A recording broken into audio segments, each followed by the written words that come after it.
controlada, con la enfermedad controlada, y pues las cifras se elevaban muchos en pacientes que tuvieran descontrolada esta enfermedad o enfermedad activa en este momento. Entonces, pues esto sirvió todavía más para asociar ya no solo el aumento de la presión, la presencia de los neovasos, sino también ya agregarle el factor de crecimiento endotelial vascular a esta patología. Entonces, como epidemiología, no encontré como tal la de México. Se dice que es de baja prevalencia, del 0.7 al 5% en Asia, 5.8% en China, 3.9% en Europa. Sin embargo, pues yo creo que aquí en México, por la cantidad de gente que tenemos con retinopatía diabética, pues va a ser mucho más elevada.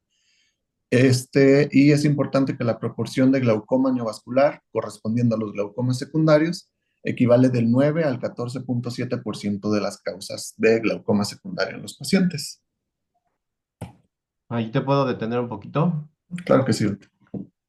Efectivamente, como dices, aquí en México tenemos una, prevalencia de diabetes impresionante. Y sin embargo, también se junta con otro problema que es la falta de recursos. Entonces, ¿qué estamos teniendo? Problema, pacientes diabéticos que no se revisan. Entonces, el glaucoma neovascular es un problema que es de un paciente que nunca se ha revisado el ojo y sin embargo, pues son diabéticos, ¿no? Entonces es incluso hasta importante porque hay pacientes diabéticos que tienen desprendimientos de retinas traccionales impresionantes y cualquiera de ustedes que vaya a hacer retina va a saber operar mucho mejor un desprendimiento de retina traccional que cualquier gringo, que cualquier europeo. ¿Por qué? Porque es lo que más tenemos aquí. Entonces, se combina mucho con los glaucomas neovasculares. Y además, el problema es que estos tipos de glaucomas neovasculares no llegan a la consulta privada, por lo mismo de la falta de recursos. Estos pacientes van a llegar a las instituciones. Y además, si llegara un tema particular, pues les va a salir muy caro y además la evolución pues no va a ser la más favorable, ¿no? Continúa. Gracias. Ok, entonces como etiología, pues ya mencionamos que el mecanismo principal pues va a ser la isquemia, pero pues dentro de este mecanismo pues podemos englobarlo en 5 diferentes grupos de etiologías, por decirlo así, en lo cual lo dividimos en isquémico, pacientes con desprendimiento de retina, la presencia de tumores, la presencia de enfermedades sistémicas o enfermedades inflamatorias dentro del ojo. Pero al final de cuentas, pues todos estos 5 componentes van a terminar en lo mismo, que es la generación de isquemia dentro de la retina o del ojo. Entonces, como ya englobando las tres principales causas, van a ser retinopatía diabética. Aquí el porcentaje yo vi que variaba. En un artículo encontré que fue el más alto, 52.38%, pero también vi que es aproximadamente el 35-36%. La oclusión de vena central de la retina de tipo isquémico, el 36.9%, y el síndrome isquémico ocular, que es aproximadamente el 10%. Y ahí Y pues ya. la Ujú. retinopatía diabética, ¿sabes si la prevalencia es igual para diabéticos tipo uno que para diabéticos tipo 2? No tengo el dato, pero tengo entendido que es más en tipo 1. Ah, exactamente. Los pacientes con diabetes tipo uno, la mayoría de su vida no han recibido insulina o ya la reciben hasta que se percata que la tienen, ¿no? Y en los tipos 2 ha sido como más bien una depresión de insulina, ha ido como poco a poco. Entonces, los casos son más severos en diabetes tipo uno. Esto, yo quiero darles algunos tips para que les sirva para su práctica diaria y no tanto como que nos aprendamos, que la clasificación. A ver, es muy simple preguntarle al paciente diabético, ¿cuántos años, qué tipo de diabetes tiene y cuántos años tiene con la diabetes? Si te dice, tengo más de 10 años con la diabetes y soy tipo uno, tiene el 80% de probabilidad de tener retinopatía diabética. O sea, es altísimo en tipo uno. Y si te dice, tengo diabetes tipo 2 y más de 10 años, la probabilidad es casi a la mitad, 30-40%. Gracias. Aquí también con respecto a la retinopatía diabética, vamos a encontrar que el 65% de pacientes con retinopatía diabética proliferativa van a presentar neovasos en el iris. Y de estos, aproximadamente un tercio va a desarrollar también estos neovasos en el ojo contralateral. Y de la oclusión de vena central de retina isquémica, el 60% de estos pacientes van a desarrollar neovasos en el segmento anterior. Y de este 60%, un 40% aproximadamente va a desarrollar glaucoma neovascular, por lo cual, pues en estos pacientes es muy importante el seguimiento estrecho. A ver, yo les tengo una pregunta con respecto a esta foto. ¿Ustedes le darían láser a este paciente o se esperarían? Mm.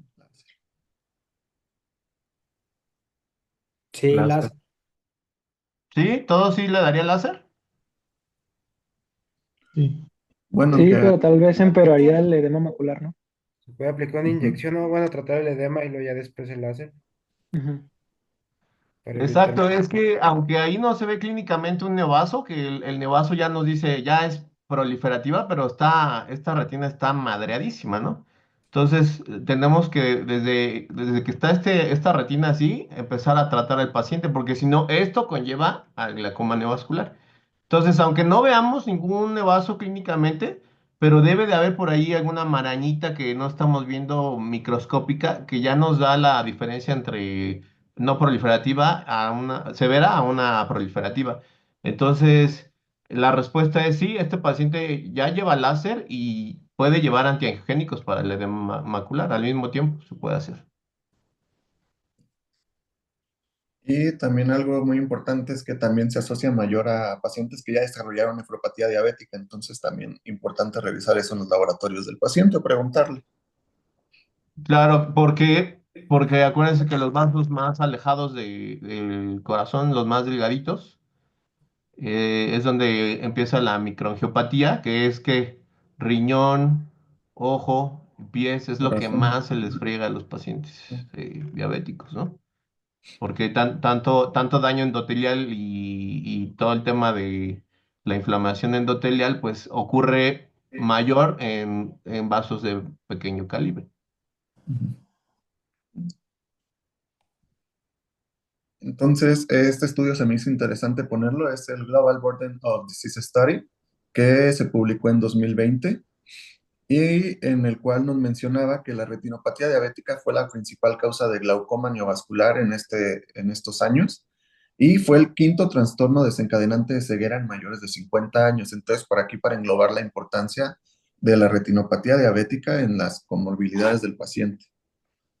Claro, antes, te estoy hablando de 20, 30 años, el hecho de que el paciente tuviera glaucoma neovascular ya era condenar al paciente a que se iba a la ceguera. Ahora con el advenimiento de la válvula y los antiangiogénicos le estamos dando una mayor oportunidad a los pacientes. Sin embargo, igual el pronóstico no es tan excelente. Depende mucho de dónde agarremos al paciente, ¿no? Así es, sí, del estadio.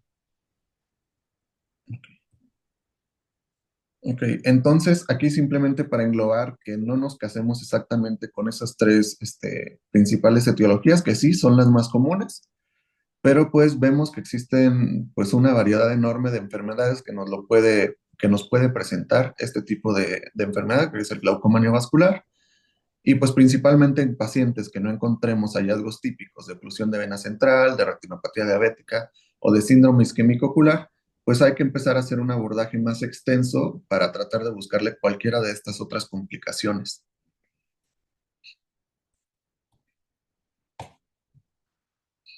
Entonces, vamos a hablar un poco de la patogénesis, de cómo se genera todo esto. Pues sabemos que el factor desencadenante o el factor inicial que va a comenzar con este proceso va a ser la hipoxia en la retina o la isquemia. Entonces, ¿qué va a pasar con esto? Va a aumentar el factor inducible por hipoxia. No viene aquí, pero pues es importante también mencionarlo, que es el desencadenante de todo. Y esto va a aumentar los factores patogénicos de esta enfermedad, principalmente el factor de crecimiento endotelial vascular. Este es secretado por múltiples células, como las células de Müller, el EPR, las células ganglionares y el epitelio no pigmentado del cuerpo ciliar. Y además se empiezan a secretar otras citocinas que también van a promover la formación de novasos, como el factor de crecimiento similar a insulina tipo 1 y tipo 2, factor de crecimiento fibroblástico, el factor de crecimiento derivado de plaquetas, las interleucinas. Y pues a su vez va a disminuir la secreción de factores antiangiogénicos, como es el factor derivado del endotelio del epitelio pigmentario de la retina.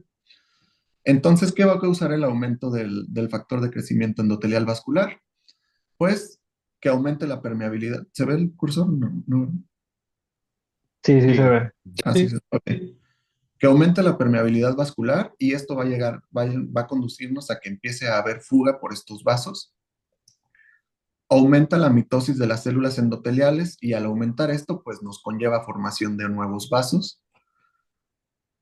Sin embargo, pues hay que recalcar que estos vasos nuevos que se están formando, pues van a ser vasos anormales con muy poca íntima, principalmente, y esto va a causar que los vasos se rompan. Y va a causar que los leucocitos, perdón, se adhieran a las células endoteliales. Estos van a empezar a secretar citocinas inflamatorias y pues va a llevar a la ruptura de estos vasos. Esto junto con las otras citocinas que empiezan a generar fibroblastos y nuevos vasos también, pues nos va a llevar a la generación de neovasos tanto en el iris como en el ángulo. Y posteriormente estos vasos van a formar, una vez que los fibroblastos llegan y forman el andamio, pues las membranas fibrovasculares. Al formarse la membrana fibrovascular, pues van a empezar a obstruir la malla trabecular, lo cual con el tiempo va a ir aumentando la presión dentro del ojo, pero sin llegar a cerrar el ángulo, por lo que esto ya es la etapa de ángulo abierto. Y después los miofibroblastos presentes en estas membranas van a contraerse y esto va a llevar al cierre angular y a la formación de cinequias anteriores periféricas con el mantenimiento del aumento del apío que va a ser todavía mayormente refractaria al tratamiento. Aquí, Todo ese problema de la membrana fibrovascular es lo que ocasiona el desprendimiento de retina y lo que ocasiona el cierre del ángulo. Entonces sí es muy importante, como tú dices, entender que es una proliferación de fibroblastos. Porque después dices, oye, ¿cómo es posible que haya un casi puente aquí de tejido en la retina, ¿no? Que está traccionando. Toda esta fisiopatología es lo mismo en la retina. sí, gracias. Aquí algo también importante que leí es que tenemos que tener cuidado también en estos pacientes en el manejo de la presión arterial, porque como sabemos, el flujo sanguíneo ocular pues va a estar también muy ligado a la presión arterial. Entonces, estos pacientes que se van a presentar, perdón, con presiones intraoculares muy altas, si nosotros le bajamos mucho la presión arterial, pues este paciente también va a sufrir de isquemia. Entonces, este es otro factor que tenemos que tener en cuenta en la patogénesis y en la evolución de la enfermedad. Y algo más importante es que pacientes que han tenido cirugías oculares, como vitrectomías, o cirugía de catarata, pues es más probable que el factor de crecimiento endotelial vascular que se está secretando en la retina, pues haga una difusión, tenga una mayor facilidad, por decirlo así, de difusión a cámara anterior o al segmento anterior. Y esto va a promover, pues, la generación de neovasos. Pero ahí, por ejemplo, es Ujú. cuando operamos un paciente de catarata y que ya está en un estadio ya proliferativo, ¿no? Sí, sí, sí, Y luego todavía lo opera el residente y ¡paz! Se truena la la posterior. cápsula posterior. Entonces ahí es inminente que ese paciente, esos factores que estaban en la retina van a pasar al ángulo. Sí, de hecho, lo ideal o lo que se debería de hacer es siempre a estos pacientes meterlos en una etapa inactiva para prevenir precisamente esto. Pues ahorita vamos a platicar de eso, porque por ejemplo no podemos operar una cirugía de catarata cuando tenemos la presión en 50, ¿no? Ni siquiera vamos a ver la cápsula anterior del cristalino. Ujú. Ahorita platicamos eso. Entonces, nada más para mencionar un poquito del factor de crecimiento endotelial vascular, recordemos que hay 6 tipos, del A al E y el factor de crecimiento placentario. Principalmente en la patogénesis de esta enfermedad, pues vamos a centrarnos en el VEF-A. el cual va a promover la angiogénesis, la quimiotaxis, o sea que va a traer más citocinas, y pues la linfangiogénesis. Este va a actuar en el receptor tanto tipo 1 como el tipo 2. Recordemos que el tipo 2 va a ser el principal que va a actuar. Sin embargo, el receptor tipo 1 es un modulador del tipo 2. Entonces, pues habrá que inhibir también el tipo 1, principalmente si queremos inhibir el tipo 2. Entonces, hablando un poquito de la clínica, ¿cómo nos va a llegar el paciente? Pues creo que todos lo hemos visto, es un paciente que llega con el ojo rojo, que se queja de mucho dolor y que ha perdido visión. Yo lo que me han tocado es que ya llevan mucho tiempo así, pero por lo general es porque tienen un aumento súbito de la presión intraocular en ese momento y pues en este caso el dolor es lo más importante para ellos. Ahora, ¿qué podemos encontrar? Fuga por la fluorangiografía, la presencia de neovasos tanto en el iris como en el ángulo, que recordemos que existe, bueno, este dato es de la oclusión de vena central de la retina, existe la posibilidad de que a los pacientes en un 10% no les veamos neovasos en el iris, pero tengan neovasos en el ángulo. Entonces siempre, aunque no veamos rubiosis iridiana, siempre tenemos que buscar en el ángulo. Los pacientes pues llegan con la presión intraocular muy elevada, aproximadamente cifras de 40, 50 milímetros de mercurio. Esta misma presión intraocular elevada va a causar que el paciente llegue con edema corneal. Pueden o no pueden tener cierre angular en ese momento, dependiendo del estadio en el que lo encontremos. Y pues dependiendo el trastorno que esté generando todo esto, va a ser la anormalidad en retina que vamos a encontrar. Es Y que pues, ahí la presión depende del estadio en que le estés agarrando, ¿no? Por ejemplo, bueno, la sí, foto de también. abajo, ahí definitivamente tiene más de 50 milímetros de mercurio. ¿Por qué te das cuenta? Porque la córnea está edematizada, no se ve. Este, en el paciente de arriba, que se ve un montón de iris, perdón, de iris, de Gracias. rubiosis en el iris. Ese paciente, al tener la córnea clara, ya damos por hecho que tiene por lo menos abajo de 30. Entonces depende del estadio del cierre angular. Ahorita vamos a platicar de ello, pero si todavía no se ha cerrado una porción de la malla trabecular, por ahí pueden estar filtrando, incluso por un cuadrante. Y en el momento en que se cierra por completo, ahí es cuando da estas presiones de más de 50. Y que es dolorosísimo para el paciente, ¿no? No toleran el dolor. Es cuando van a urgencias. Sí. Y pues también, como ya mencionó el doctor, pues la presencia en el ángulo de las sinequias anteriores periféricas o las membranas fibrovasculares.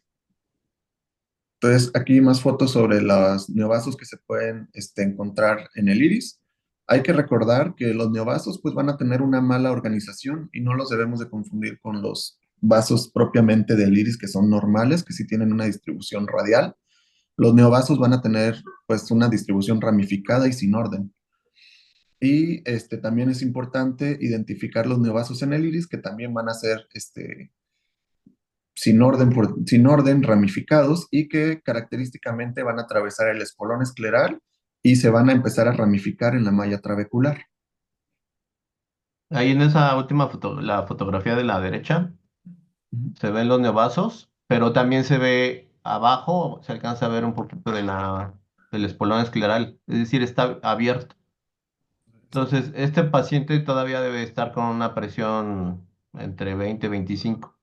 ¿Por qué es importante lo que les voy a decir? Porque a este paciente ya lo debes de mandar a láser y a antiangiogénico. El problema es que cuando tienen todo lleno el ángulo de neovasos y los mandas inmediatamente al antiogénico, como que se secan esos vasos y ¡paz! Se tracciona la membrana fibrovascular y se levanta la presión hasta 50. Entonces, en el momento en que lo manden a antiangiogénico, no le vayan a decir al paciente, ay, véngase 2 semanas después. No, hay que estar vigilando al paciente. Yo creo que en 2 o 3 días esa malla ya se cerró y es cuando hay que ponerles válvula. O sea, primero se mandaría fotocoagulación o no Lo puedes importa hacer la al foto. mismo tiempo, es decir, si el día que revisa el paciente está disponible el láser, lo mandas al láser. Y si tienes disponible el antihigiénico, o sea, van como de la mano. Las dos cosas se necesitan. Entonces, ¿qué estudio le podemos hacer a estos pacientes? Pues le podemos hacer una fluorangiografía. Bueno, tenemos que hacer una fluorangiografía retiniana para ver el grado de isquemia en la retina. También escuché que hay fluorangiografía de segmento anterior, doctor, pero no he visto. Sí, Para ver pero fuga en el iris. pues sí, pero más bien la florangio yo ya la mandaría ya que tienes controlado el cuadro, ¿no? O sea, Ujú. no te va a servir de nada mandar a un paciente a florangio cuando tienes una córnea completamente dermatizada. Entonces, más bien lo mandas cuando ya completó sus sesiones de láser para ver que no esté fugando por ningún lado. Si le mandas la florangio y ya ves por dónde está fugando, ahí puedes aplicar el láser en base a la florangio. Es El como selectivo. es como guiada. Ajá, ya. Ok. Todo lo demás, pues no, o sea, realmente el diagnóstico es clínico. Va. Entonces, pasamos a esta. Prácticamente aquí era lo que quería mostrar en la imagen A. Se observa la presencia de neovasos en el iris. Creo que aquí se ve muy poquito. En el nervio, ¿no? Ah, sí, perdón, sí. En neovasos en el disco, en la parte inferotemporal, que pues si lo relacionamos con la fluorangiografía, pues se observa la fuga, que está señalada con la flecha amarilla. Después en la Claro, imagen, entonces si este paciente ya tiene tres panfotos, tú ves dónde está fugando y ahí paz, le das. O sea, sí es útil, pero no en el cuadro agudo. ok. Y luego, en la imagen C es el mismo paciente con una OCTA donde se observa la presencia de los neovasos. Y en la imagen D es posteriormente a la inyección de antiangiogénico, donde vemos cómo desaparecieron los neovasos. Y ya por último, en la imagen E es una OCTA de campo amplio, en la cual pues prácticamente lo que estamos observando son las zonas de isquemia retiniana, que son las que están señaladas con la estrella.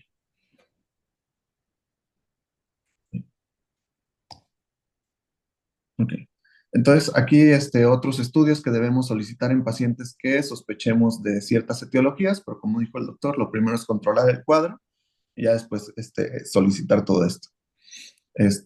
Principalmente en el síndrome isquémico ocular, pedir el Doppler carotidio. En dado caso de que no se encuentren hallazgos, pues ahora sí pasar a a angioresonancia magnética o angio-CT, o ya de última instancia una angiografía intraarterial. Sí, porque todo lo que no sea OBCR, retinopatía diabética o síndrome ocular isquémico, todo lo demás representa el 2 o 3% de las causas del glaucoma neovascular, que se pueden ir estudiando una vez resuelto del cuadro, ¿no? Así Pero es. principalmente es las primeras tres causas, lo más frecuente. Oye, Sí. por cierto, en la OSR, ¿sabes cómo se llama el glaucoma de la OSR? Glaucoma de los 90 días. Exacto, glaucoma de los 90 días, de los 3 meses, porque es a partir de que da el cuadro, es lo que tienes de tiempo para que aparezca el glaucoma neovascular. Entonces, si no hiciste todo el mecanismo de láser, antiangiogénico y dejaste avanzar el cuadro, a los 3 meses seguro aparece el glaucoma neovascular. Ok. Sí, vi que inclusive si no le llevas el seguimiento hasta el año podría aparecer Sí, claro, bueno, depende también del del tratamiento que caso, se le haya ¿no? dado, ¿no? Pero Ujú. lo más frecuente a los 3 meses, por eso le dicen el glaucoma de los 90 días. Gracias. Entonces, aquí está la clasificación clínica de esta enfermedad. Hay unas que aparte te agregan la etapa de prerrubiosis, en el cual pues no encontramos neovasos clínicamente, pero mediante fluorangiografía del segmento anterior se observa la fuga de estos vasos. Entonces, a eso le llaman como prerrubiosis. Y la etapa de rubiosis iridis, pues va a ser la neovascularización en el borde pupilar o en el ángulo que cruzan el espolón escleral, como les mencioné, y se empiezan a ramificar en la malla trabecular. Pues como hallazgos tenemos que hay neovascularización del iris. En la gonioscopía, pues nada más vamos a encontrar la neovascularización, pero el ángulo está abierto, la presión normal y tienen un pronóstico bueno estos pacientes si se empiezan a tratar. Glaucoma secundario de ángulo abierto, pues aquí prácticamente ya se desarrolló la membrana fibrovascular que está causando que aumente la presión intraocular en este paciente. Sin embargo, en esta etapa todavía el pronóstico llega a ser bueno si realizamos la intervención adecuada. Y el glaucoma, por último, glaucoma secundario de ángulo cerrado, que es cuando esta membrana fibrovascular ya se contrae. Entonces ya vamos a encontrar el ángulo cerrado, la pío va a estar mucho más aumentada y pues ya en este paciente el pronóstico ya es más reservado y prácticamente es directo a cirugía. Eso es lo que quiero que se lleven de esta clase, que estos pacientes que están todavía con el ángulo abierto y les ponen el antiangénico, ustedes mismos los pueden llevar a ángulo cerrado. Entonces deben de estar preparados, listos para intervenir.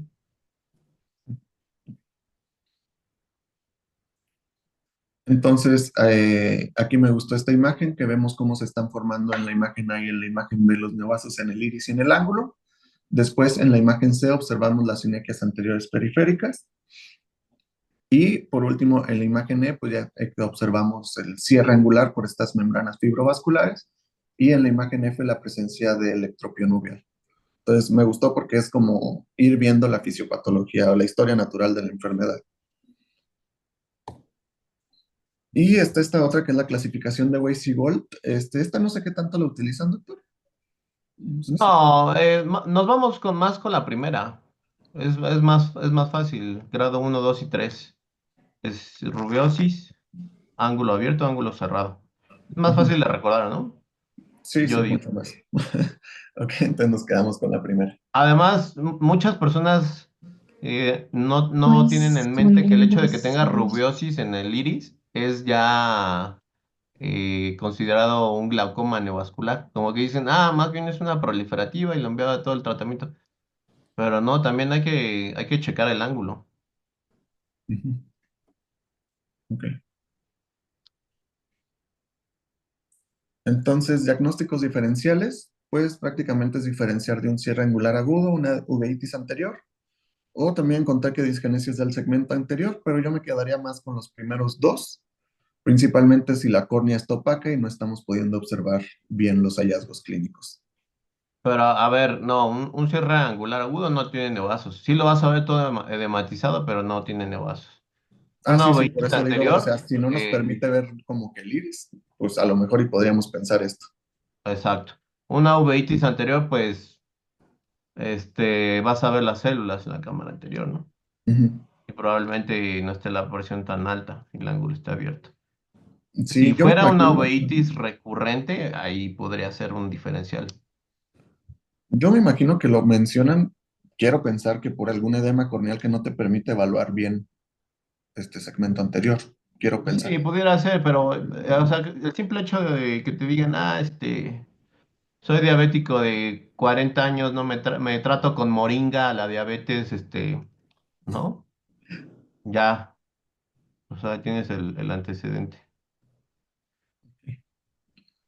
Bien, entonces como tratamiento, pues tenemos el tratamiento, tenemos que tratar la isquemia, tenemos que ver la enfermedad subyacente que lo está generando, controlar la presión intraocular y controlar la inflamación. Recordemos que este tipo de glaucoma es un glaucoma inflamatorio, entonces también va a ser muy importante estos medicamentos. Como ya mencionó el doctor, primero pues hay que dar láser y la inyección de antiangiogénicos. El láser hay que dar de 1200 a 1600 disparos, por lo general separado en 3 sesiones. Y pues sabemos que el tamaño del spot debe ser 500 micras y dejar una distancia de un spot entre cada uno de ellos. Este, mm, y pues la inyección del antiangiogénico. Prácticamente el antiangiogénico se puede utilizar al diagnóstico del paciente y también lo podemos utilizar cuando ya estamos planeando algún tratamiento quirúrgico con el paciente. Es decir, aplicarlo previamente, bueno, no sé, doctor, cuánto lo aplique usted. Yo tenía entendido que unos 3 días antes, inclusive una semana antes se podría aplicar del No, procedimiento pero a ver, quirúrgico. un glaucoma neovascular con una presión de 50, en 4 días ya no tienes visión. Ahí tienes que actuar rapidísimo. Esto, si se lo puedes aplicar el día que lo revisaste, que viste que tiene 50 de presión, si le puedes aplicar ese mismo día los disparos, adelante. Y si le puedes aplicar el anti-VEGF al otro día para la cirugía, es una maravilla, porque te mejora el pronóstico de recuperación de la válvula, porque no te sangran. en casos en que metes al paciente así como va, con tantos nevazos que tienes en el iris, en el ángulo, te sangra y te tapa el tubo y ya valiste. O sea, de nada sirvió. Entonces, siempre es importante aplicar esto antes. Si tienes la oportunidad, te va mejor.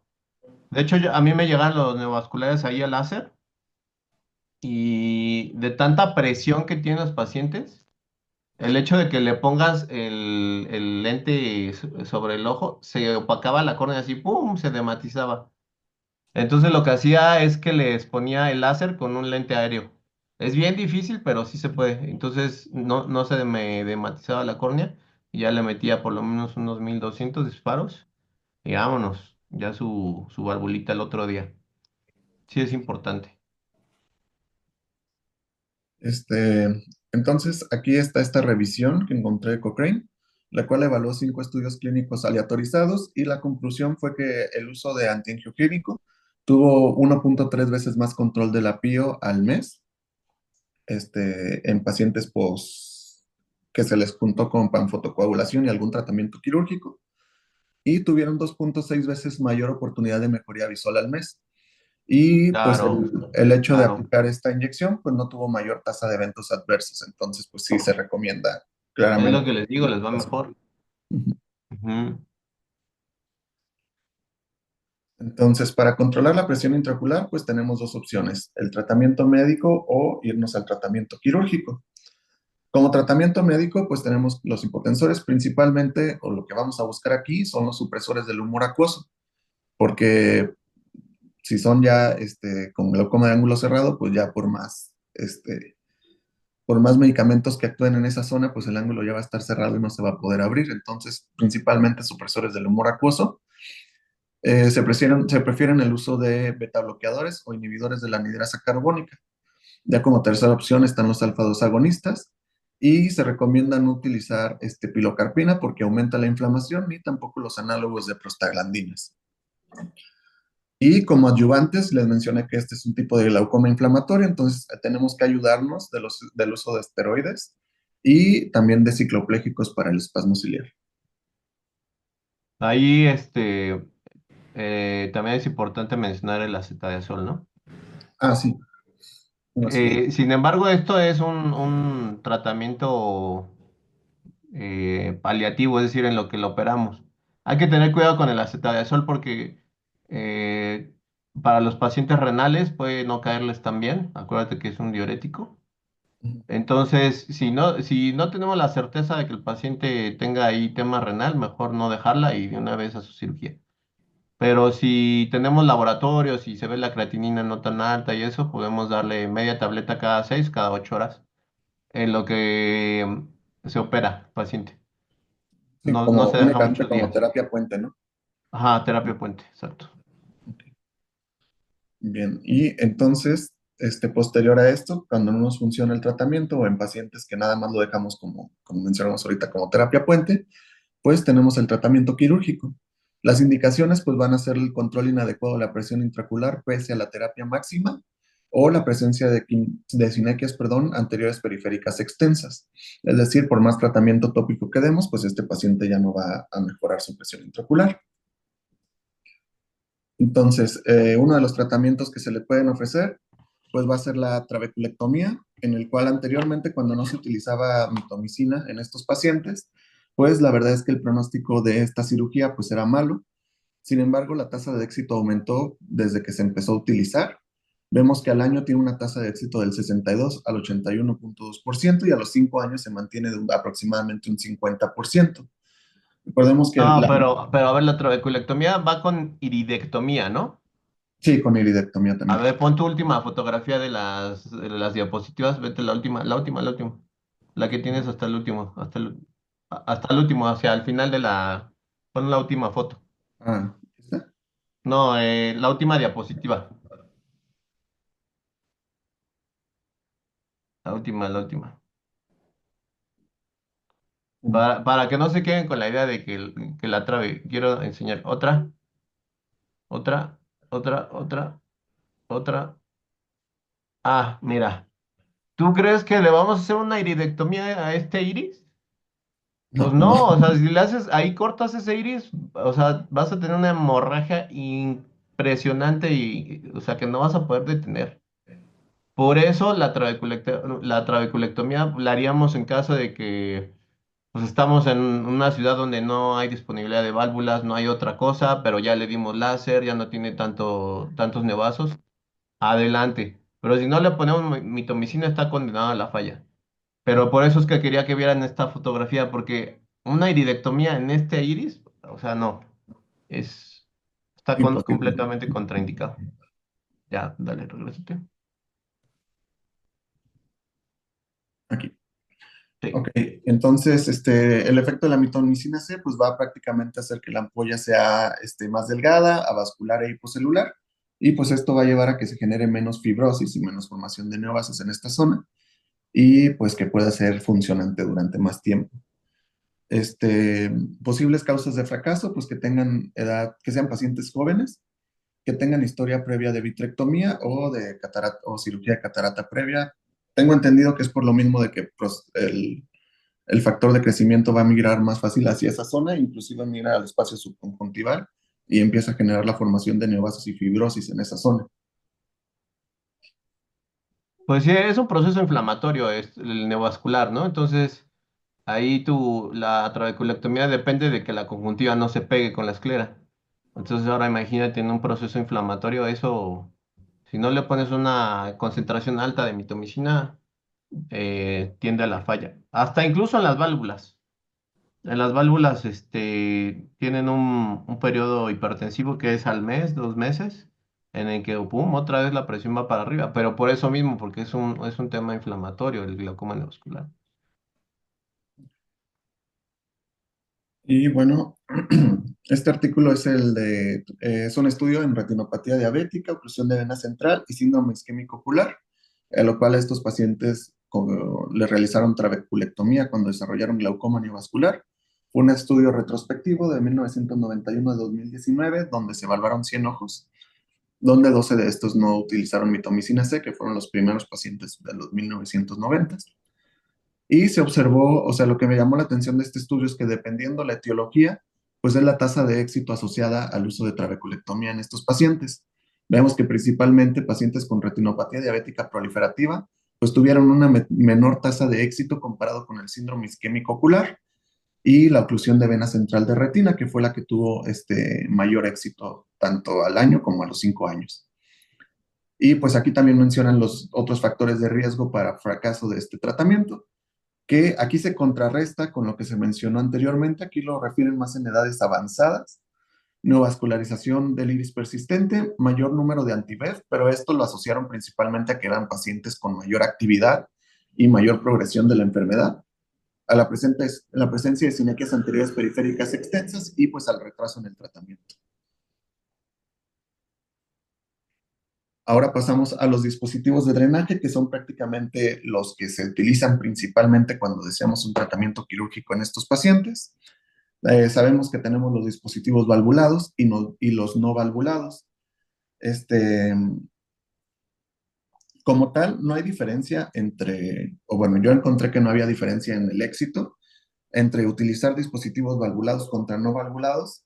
Sin embargo, pues sabemos que los no valvulados se asocian a mayores tasas de presión intraocular baja posoperatoria.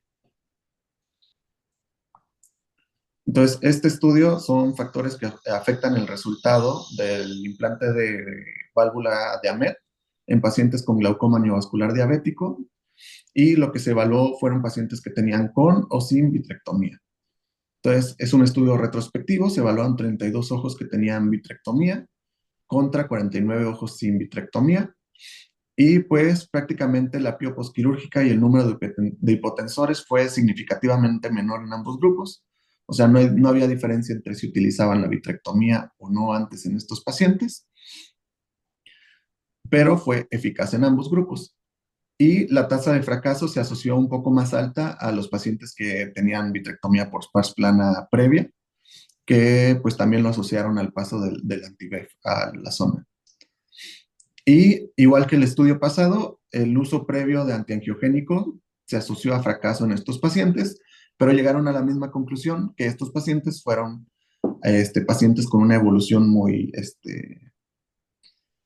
aguda o que no se podía controlar, entonces ameritaron mayor tasa de antiangiogénicos y pues por ende se asoció a mayor fracaso, no tanto porque el antiangiogénico no funcione, sino porque la enfermedad con ellos estaba muy severa. Claro, por eso es que esa P no es estadísticamente significativa, ¿no? Tiene que ser mayor a 0,5, ¿no?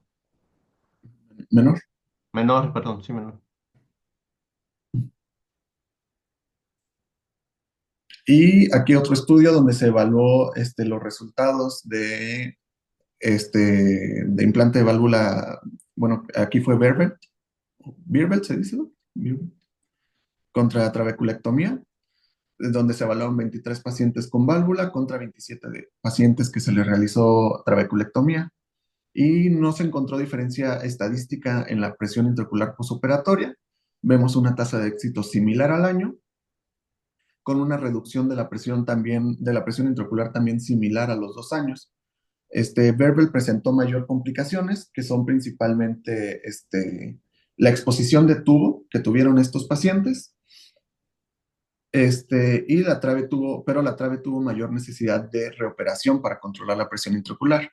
Ya después en el análisis en este estudio lo que se encontró fue que la extrusión del tubo se encontró principalmente en pacientes que se los pusieron inferotemporal. Prácticamente los pacientes que tuvieron el implante de la válvula superotemporal, donde suele ser, o superonasal, no presentaron mayor complicación. Prácticamente todas las complicaciones fueron en los que se implantó inferotemporal. Entonces, pues sí, y pues eso asociado a que la trave tuvo mayor necesidad de reoperar después, pues yo pensaría que es mejor el implante de válvula.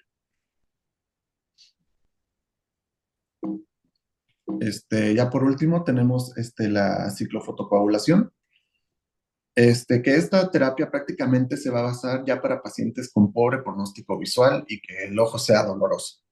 Entonces, en estos pacientes podemos pensar en esta terapia para disminuir el dolor ciliar, el espasmo ciliar, perdón, y disminuir la presión intraocular.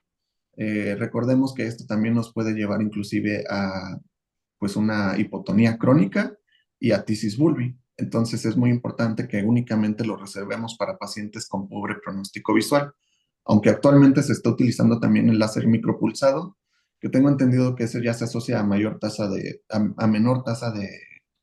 de hipotensión crónica, pero igual se sigue reservando para pacientes con pobre pronóstico visual. Sí, a menor tasa de tisis, el micropulsado.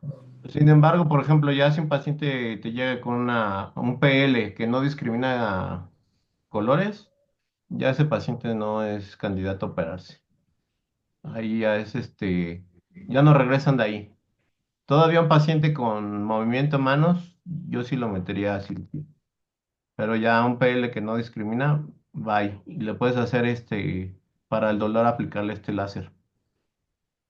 Ok.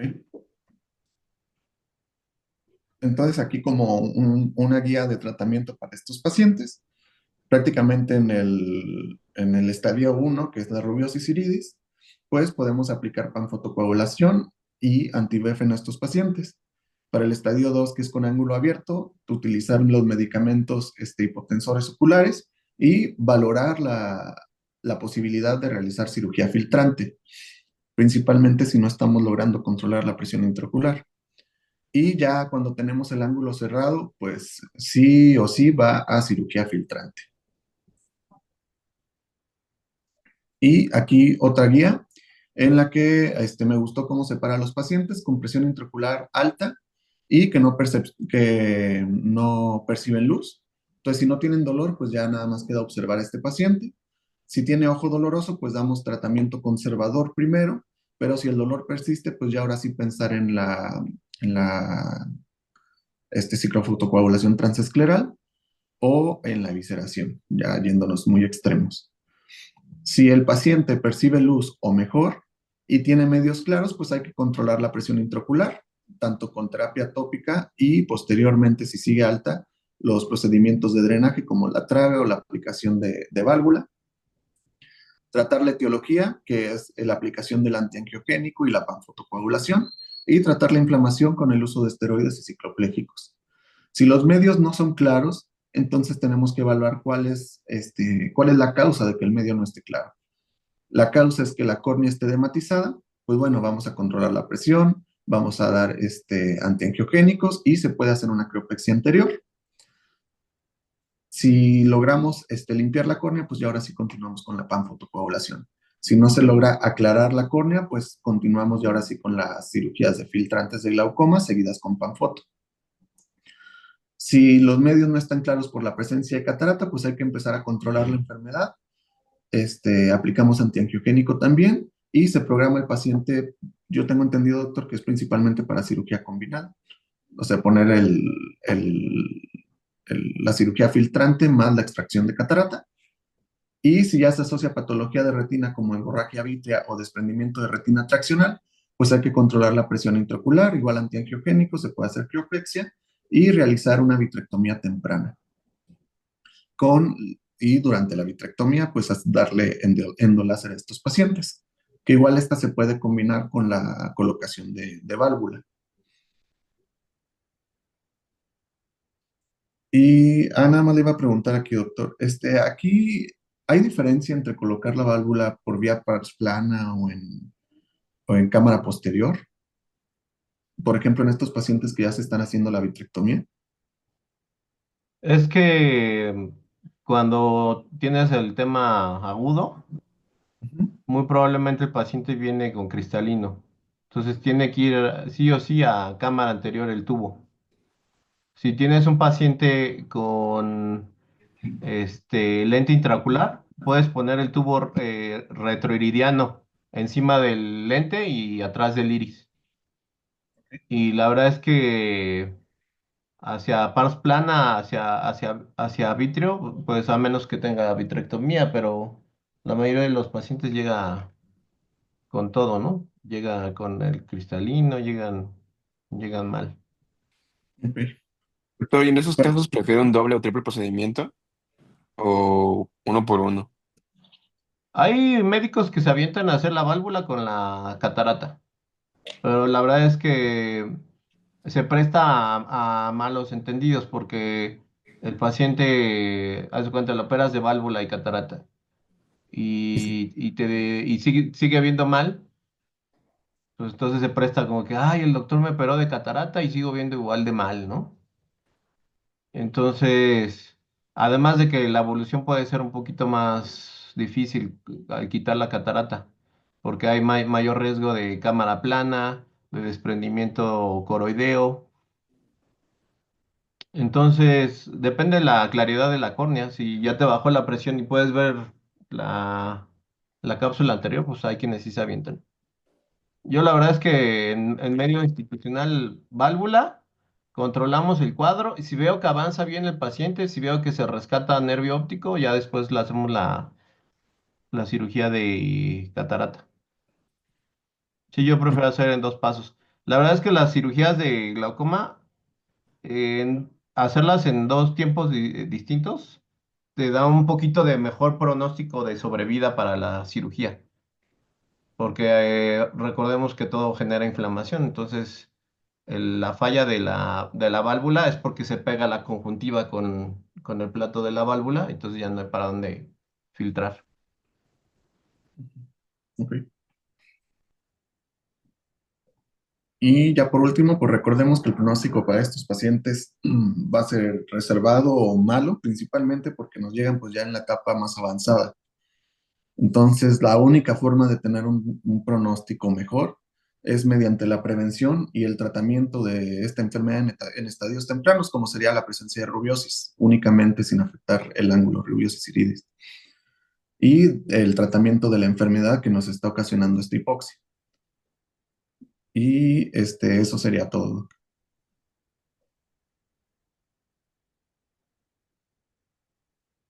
Muy bien, ¿preguntas? Doctor, en su experiencia, la vida media se ve muy reducida en este tipo de casos, de la válvula, por ejemplo. Sí, sí, la verdad es que hay veces que la válvula te dura un mes, 2 meses. Es que depende cómo llegue el paciente, pero Yo diría que de un 10 a 20% las válvulas vuelven a fallar. Hay que liberar fibrosis, o hay que ponerles mitomicina. O sea, sí es medio latoso. Y si falla la válvula, decide cómo recolocarla, volver a implantar en otro sitio. No, se hace una cirugía que se llama destechamiento. Abres donde está la válvula y cortas la fibrosis, Ok. plato. Entonces ya te vuelve a funcionar otro ratito. Sería como si similar al Needling, más o menos. Como si hicieras un Irling, sí, pero vuelves a abrir toda la conjuntiva. Ok, gracias. Doctor, ¿usted ha puesto válvulas? O sea, ¿sí es válido ponerla superotemporal, supernasal o inferiores? Depende del paciente. Lo ideal es ponerlo temporal. Ahí es donde mejor nos va a ir. Pero si tienes un paciente que tiene ahí, ejemplo, un adelgazamiento o ahí la conjuntiva está cicatrizada, el siguiente lugar donde la podemos poner es nasal superior. Y después, la verdad es que inferior temporal se ve muy mal, les da mucha molestia. Y inferior nasal es dificilísimo ponerla. O sea, yo diría que en primer lugar superior temporal y segundo lugar supero nasal y nada Gracias. más.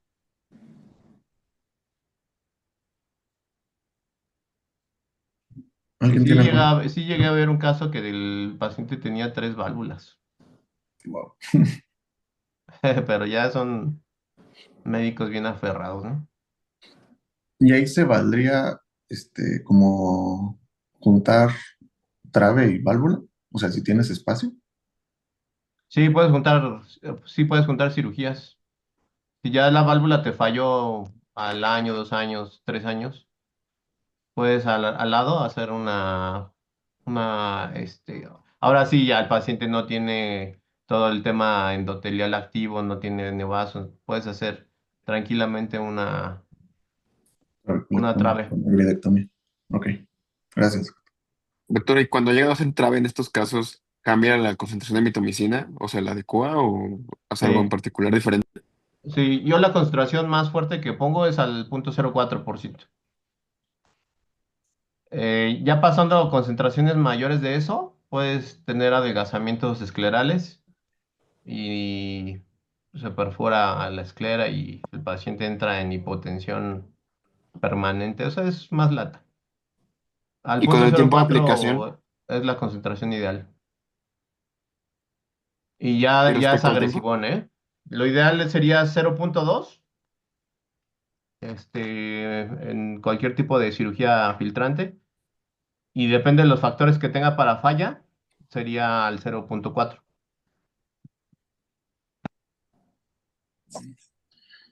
Y correspondiente al antiangiogénico, ¿usted ha encontrado cambios entre aplicarlo en cámara anterior o ¿Al que, perdón, no te escuché?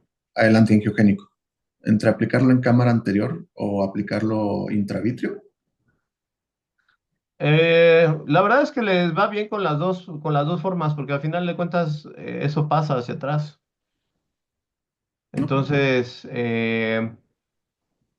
dependiendo de la cirugía, si lo tienes ahí a la mano, se lo puedes poner. Si tienes más nevazos en cámara anterior, se lo puedes poner ahí. Y si no, poniéndoselo en intravitrio, de todos modos te funciona para los nevazos del ángulo. ok, gracias. No hay gran diferencia.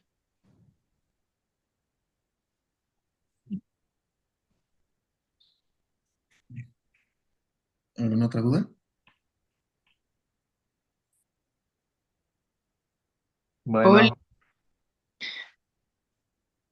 diga. sí, diga, oye, pues no, nada más recordar lo que dijiste. Si ya está en Percibe Luz que no discrimina colores, pues, o sea, sí tiene visión, pero que ni lo metan, porque ustedes van a terminar de bajar la visión. O métanlo para que se lo terminen de bajar, también no pasa nada. Sí, pues ya no va a haber cambio de ahí. Ya el PL que no discrimina es no hay marcha atrás. Sí, o sea, ya está próximo a que llegue a NPL. Y todavía el PL que discrimina colores, y hay que ser bien claros con el paciente y decirle, es prácticamente para quitar el dolor, no sabemos si pueda recuperar visión. Ujú. Muchas gracias. Doctores, ¿y en un ojo ciego doloroso pondría una válvula, o sea, con el fin de bajar la presión y quitar el dolor? ¿O pensar en algo alternativo? No, pero ya está ciego, ¿no? Sí, o No sea, consigo doloroso poner una válvula, pues ya es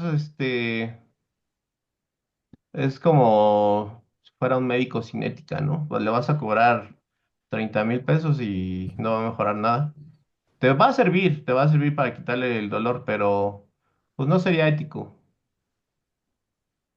Hay mejor el láser, ¿no? Láser transescleral. Sí, porque prácticamente ya NPL es un ojo sin función. Entonces, igual se presta para malos entendidos. Así es, muchachos. Bueno, pues muy buena clase. Felicidades, Ángel. Muchas gracias. Gracias, Gaby, por la invitación. Gracias, Pablito. Muchas gracias, muy amable. Muchas Ahí gracias, doctor. estamos pendientes. Gracias, doctora. Nos vemos mañana. Muchas Nos vemos gracias. mañana. Que tengan buena Gracias. noche. Gracias. Igualmente, doctor. Gracias.